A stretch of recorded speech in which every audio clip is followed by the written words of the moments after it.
सहारा साहब का नहीं पाला पड़ा कभी किसी ऐसे अधिकारी से जो पैसे के सामने भी ना झुका हो जेल हाँ, में? ये तो मेरे सामने की बात है। क्यों नहीं बताइए पड़ा। फिर। हाँ, क्या हुआ कि एक सुपरिटेंडेंट साहब थे, हरीश त्यागी जी, जो कि बड़े ऑनेस्ट ऑफिसर थे। तो क्या हुआ कि जिस जेल में सहारा साहब थे, जेल नंबर 1 की बात है ये, तो जेल नंबर 1 के जो सुपरिटेंडेंट थे वो चले गए छुट्टी पर।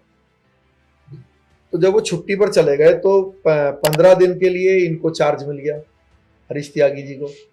तो जब इनको चार्ज मिल गया तो जब ये 2 घंटे के लिए 1 घंटे के लिए ये 1 नंबर जेल भी आते थे, क्योंकि पेपर्स वगैरह साइन करने पड़ते हैं। एसी की ठंडी हवा लेने।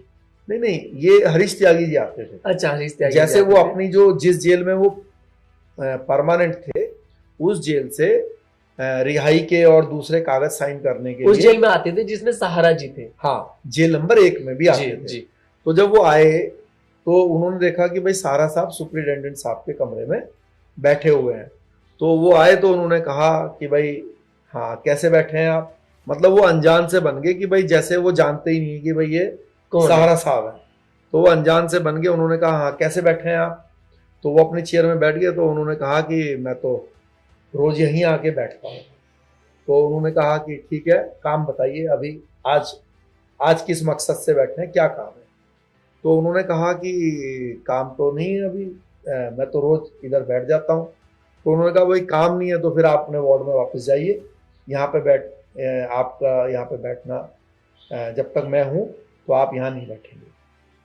तो अब इतना बड़ा आदमी है, देश का इतना बड़ा इंडस्ट्रियलिस्ट है, किसी ऑफिसर ने उनको ये बोल दिया कि आप यहाँ मत बैठिए और आपका यहाँ पे बैठना ठीक नहीं है, वापस वार्ड में जाइए, और भेज दिया वो वार्ड में। तो आप सोचिए कि वार्ड में जाते जाते जो ये सोच रहा है कि भाई मैं विटामिन एम से सब चीज ले सकता हूँ, अधिकारी तो को वो दिख रही क्या क्या वो सोचते हुए जा रहे होंगे।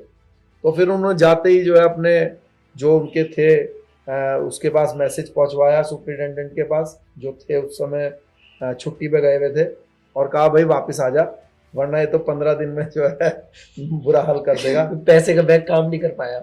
हाँ, तो ऐसा देखो, यही है। देखो, ये दुनिया में हर तरह का व्यक्ति है, और ये दुनिया अच्छे और बुरे लोगों से भाई मिल के बनी हुई है। तो सभी उन जैसे लोगों की वजह से ईमानदारी कायम है, और भाई दूसरे टाइप के भी लोग हैं, है ना, जो सब चीज करने के लिए तैयार हैं।